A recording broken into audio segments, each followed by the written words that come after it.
अच्छा, कितने दिन के लिए जाती हो मायके? सर गुरुजी छुट्टियों में तो 1 हफ्ते के लिए। तो और 1 हफ्ते पति की सेवा कौन, मतलब पति को भोजन कौन देता है? गुरुजी पहले भी अकेले रहते थे ये। शादी के पहले? हाँ। तो शादी किस लिए की है कि अकेले रहे?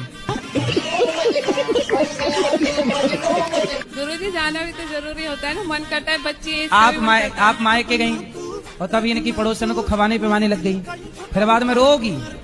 इसलिए पति को पल भर के लिए नहीं छोड़ना चाहिए, क्योंकि पति को पड़ोसन ताक रही है। अकेले मिलेगी तो ले जाएगी उठा के।